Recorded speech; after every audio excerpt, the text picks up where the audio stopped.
What is up, everybody? My name is Famous and welcome to another episode of Pokemon Go.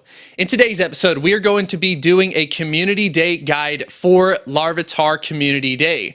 We have a couple of interesting situations that haven't applied to past community days. And then also, if you are new to Pokemon Go or just starting back, and this is going to be the first community day that you are involved in, it's definitely going to be an exciting one.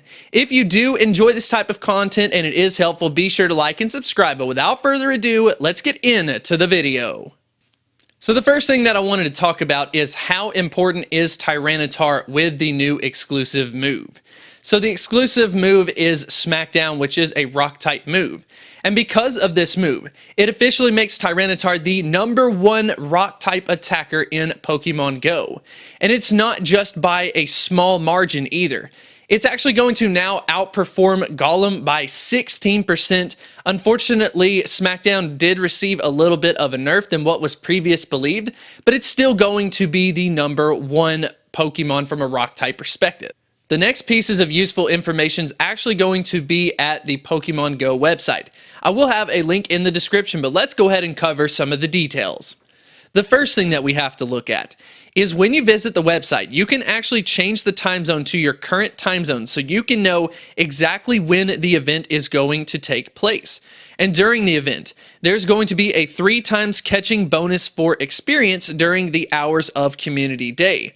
I also wanted to point out that you must evolve to Tyranitar during the 3-hour window to receive Smackdown. You cannot use a TM to be able to do so. The only way that you can obtain a Tyranitar with Smackdown, I guess, would be catching it in the wild and then also during a raid, but I did want to bring that up later so we can talk about it a little bit more in depth. So beyond the website, one thing that I wanted to talk to you about is going to be Pineapps. During this event, basically there's been two different types of Community Day Pokemon. There's been the novelty Pokemon that aren't necessarily useful, but maybe they're rare, for instance, but you don't really care about having a ton of candy. For Larvitar evolving into Tyranitar, I'm going to say that that's going to be a little bit different of a case. You want to get absolutely as many candy as you possibly can. So what I would suggest you to do is to go ahead and save up as many Pineapps as you possibly can, and then during the event I would only use it on catching Larvitar so you can build up as much as possible. And then maybe refrain from evolving every single shiny Tyranitar that you can possibly get just because you have the candy, because at the end of the day you're going to want to still keep some candy so that you can power up even the best ones. But honestly, it all depends on preference, but I figured I would mention it. So the next tip is going to be related to Pokeballs. So the last time that I said this, people thought I was crazy, but basically you're going to want to know your catching strategy. Maybe you're wanting to go ahead and use a Go Plus or a Gotcha, something like that, then you would want to keep a lot of Pokeballs on hand. But with a Pokemon like Larvitar that's going to be a little bit more difficult to catch, what I opt to do instead is to simply delete all of my Pokeballs so that the first Pokeball that I have on my catch screen is going to be a Great Ball. It's going to save some time, especially over the 3-hour event. But like I said, this is going to be a little bit of a niche strategy, but I definitely wanted to mention it.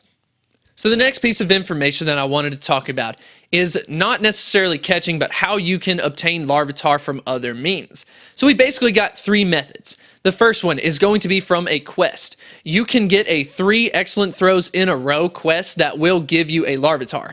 It will be high IVs. Unfortunately, it will be low level, but it's definitely going to be a good opportunity. It's just kind of difficult to find that specific quest, and the odds of you being able to do multiple during the event aren't that great. But the second option that I wanted to mention that's going to be fairly interesting is going to be from a hatching perspective. Because Larvitar is in a 10-kilometer egg, you can technically go ahead and focus on getting Larvitar right now. And then when the event starts, you can simply go ahead and evolve all of the Larvitar that you have possible at basically the beginning of the event. Then you don't even have to worry about it. You'll get high IVs, they'll be level 20, so it'll definitely be better than the quest. But the third and final point that I wanted to bring up as far as getting a Smackdown Tyranitar is going to be the idea of raids. So this was something that wasn't really previously looked at before. And it's mostly because we've had Pokemon that weren't put in raids.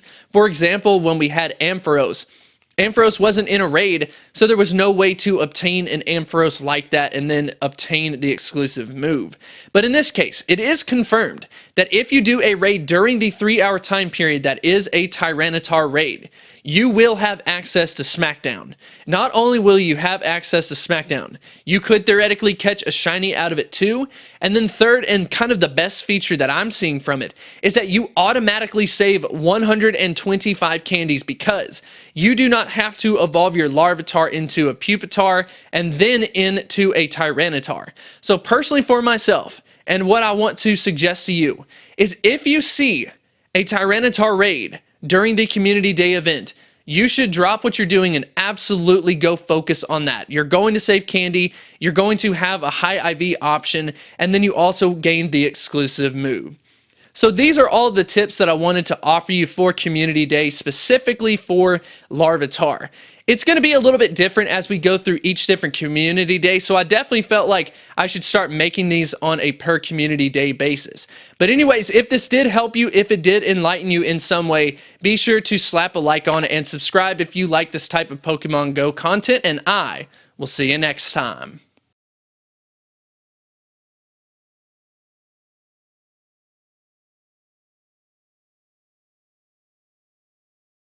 Hit me like a tidal wave. Triggered by the